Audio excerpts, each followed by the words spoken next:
I had a college professor and a student down to the farm the day that I came down here. I was with them the first part of the day and then came down. And he said, so what is it that, that you think that we could do?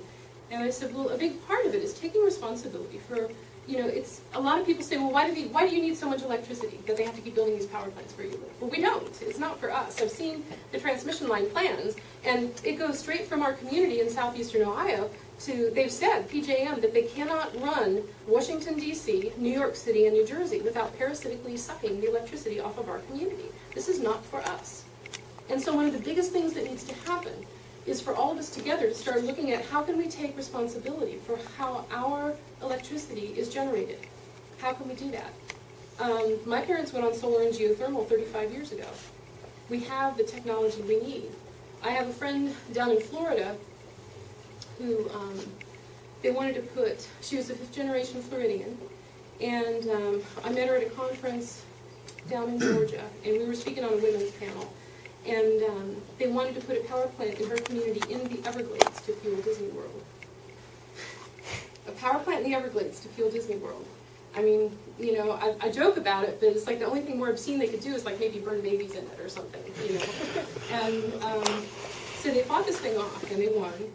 And she called me from a renewable energy portfolio conference, and she was like, I could just see her like almost jumping up and down. She was so excited. She said, you won't believe what they're saying. And she said, they've got this thing now, it's called wave energy. And they put these turbines under the ocean, and it catches the wave current 24/7.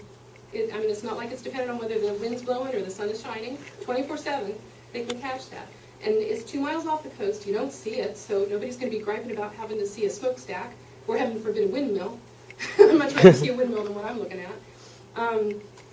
So it's not a siting issue, and they place them far enough apart that the aquatic life can go around it. And she said if they make the investment within 3 years, the entire state of Florida can be off coal. Every power plant can go offline in 3 years if they make the investment. And she said if they expand it across the coast, they can do the entire United States in 10. That's less than it takes to build a coal-fired power plant. We could fuel the United States with something that doesn't threaten to obliterate us with global warming.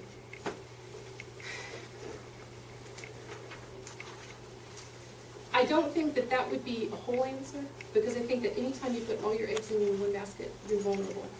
But just think about that. That would buy us the time to get off coal. And there's an amazing young man down at, how many of you guys have heard of a thing called mountaintop removal? Okay. Have you heard of Rory McElmoyle? He's a hero. He's living in a campaign house down at Rock Creek. And he's worked with Culver Mountain Watch and some of the other mountaintop removal groups. And he started a thing called the Culver Wind Project. And he designed a plan. There's one mountain left in this area that you can see from Larry Gibson's house. And when these guys came down to the farm, Teresa and Ben and Colin and Tyler and Christian, I loved having you guys there. But when I said, have you seen mountaintop removal? They said, no. I said, we gotta go. And so we hopped in the vehicle and we headed.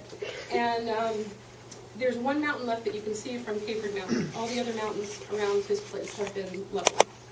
And Rory designed a project where he evaluated how much electricity would be generated from a wind farm put on that mountain based on its current height, not after they've leveled it. It'll be destroyed after they level it. And how much more electricity would be generated over that amount of time, and how many more jobs than having a couple of hours of electricity, or whatever it came out to be, that they would need to get from destroying that mountain. And the wind power was far more favorable, but the coal company has the permit now, and they're blasting.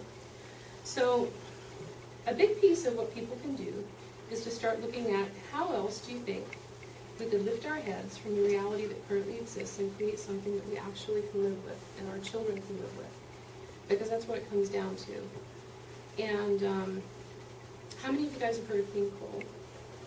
How many of you believe it? Good. Okay, we don't have to have that conversation. But I'll tell you what clean coal would look like in my community if it happens, because that's what those other 4 power plants are. And we're not able to get help from the majority of the environmental groups because they have a certain amount of funds, and I'm not bad-mouthing them, but I'm saying that when they look at what campaign they're going to take on, they are looking at fighting what they consider to be the dirtiest of the dirty. They're prioritizing. And their prioritization process does not include what's happening in our community. And like they're looking at pulverized coal and mountaintop removal. We've got underground mining, which we've got like 2,000 miles of streams in the state now that are dead from massive mine drainage. It's not as devastating to look at because you don't have like mountains, rubble, covering up and obliterating them, but things can't live in it and we don't have the money to fix it. And so they're still dead. With underground mining, you've got stuff like sludge injection.